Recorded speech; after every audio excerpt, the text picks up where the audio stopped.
பஞ்சபூதத் தலங்களுள் முதன்மையானதும் இறைவன் விரும்பி உறையும் காஞ்சி ஏகாம்பரநாதனின் திருக்கோவில் வரலாறு இது.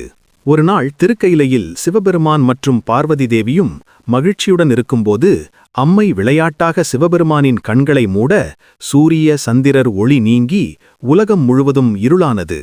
படைப்பு, இறை வழிபாடு முதலிய அனைத்து அறங்கள் செய்யப்படாது நீங்கின. சிவபெருமான் தனது நெற்றிக் கண்களைத் திறக்க உலகம் முன்போல் ஒளி பெற்று விளங்கியது. தன் செயலுக்கு வருந்திய அம்பிகையிடம் சிவபெருமான் கூறினார், என் கண்களை மூடித் திறந்த சிறு பொழுதில் உலகத்தில் தர்மங்கள் தடைப்பட்டன.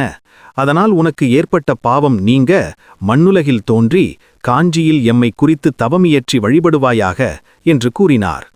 அம்மையும் காஞ்சியை அடைந்து அங்குள்ள காஞ்சி வனத்திலிருக்கும் கம்பையாற்றின் கரையில் ஒற்றை மாமரத்தின் கீழ் மணலால் லிங்கம் அமைத்து அன்றாடம் முறையாக வழிபாடு செய்து இறைவனை வழிபட்டு வந்தார்.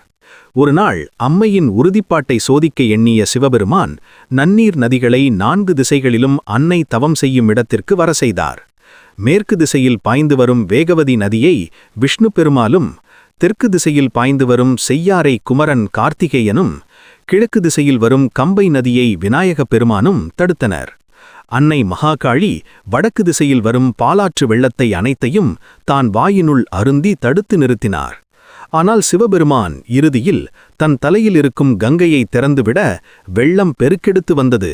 அதைக் கண்ட அன்னை பார்வதி, இப்பெருவெள்ளம் இறைவன் மீது செல்லுமே என்று உடல் அதிர்ந்து வளைக்கரத்தால் அன்போடு இறைவனை இறுகத் தழுவிக்கொள்ள வெள்ளத்தில் அன்னை சிவலிங்கத்துடன் மூழ்கினார். மறுகணமே சிவன் தோன்றி அன்னையை இறுகத் தழுவி காப்பாற்றி பின்பு அன்போடு அன்னையை ஏற்றுக்கொண்டு கரம் பிடித்து திருமண கோலத்தில் காட்சி தந்தார்.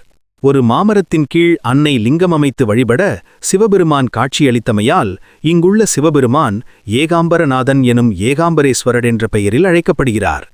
மற்றும் அன்னை தழுவி கட்டி அணைக்க இறைவன் குழைந்ததால் தழுவக் குழைந்தார் என்றும் அழைக்கப்படுகிறார்.